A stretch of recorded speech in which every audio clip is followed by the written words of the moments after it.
Good morning, bonjour. Bienvenue à la 5e conférence sur le rugby mondial. Welcome to the 5th conference of the Global Rugby Leadership Institute. We started these conferences back in 2015 during the Rugby World Cup in England. Our first conference was held at the Amex Stadium in Brighton, where Japan won a famous victory over South Africa. Since that time, there have been many changes in global rugby. New countries have emerged. Fiji has become incredibly competitive in 15s, not only in 7s. And we're seeing changes around the world with the rise of women's rugby, a highly successful Women's Rugby World Cup that saw a magnificent final between the New Zealand Black Ferns and the Red Roses of England. So we're seeing many things happen that are positive in the world of rugby, and also some significant challenges. Certainly as World Rugby takes the World Cup to the United States in 2031 and 2033, the hope is that it will develop rugby further in the United States. Meanwhile, this World Cup has been highly successful unless you're a supporter of the Australian Wallabies, where things look quite dire at the moment, and hopefully the only way is up for rugby in Australia. But the French spectators have been magnificent. There was a beautiful sold-out match this weekend between Australia and Wales in Lyon, and it was very exciting to see the crowds, if not again the performance of the Australian team, but all credit to Wales. We've seen magnificent matches between France and the New Zealand All Blacks, as well as the titanic struggle between Ireland and defending champions South Africa.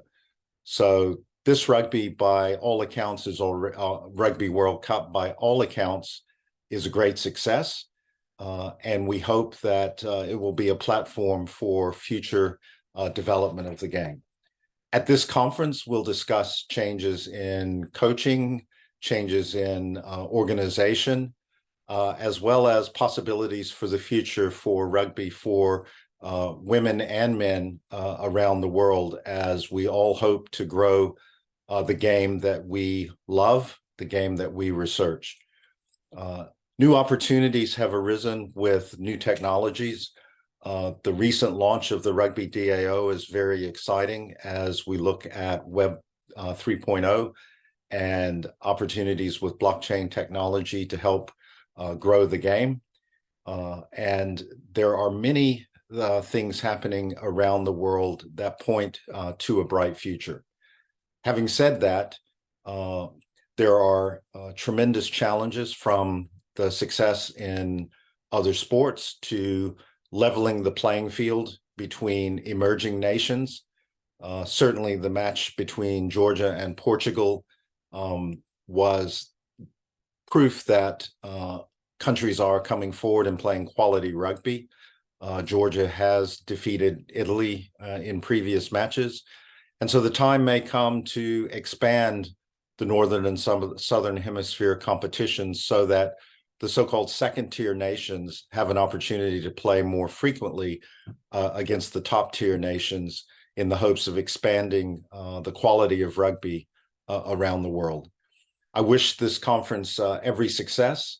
I am sorry that I cannot be there in person, but I will be joining the streaming service online.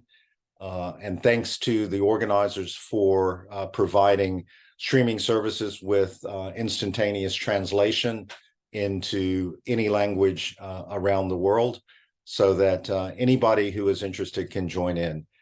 Also, thank you to my partners at the University of Lyon, particularly Olivier Nier and Professor Guy Baudet, and Leo Andrade for organizing the conference itself.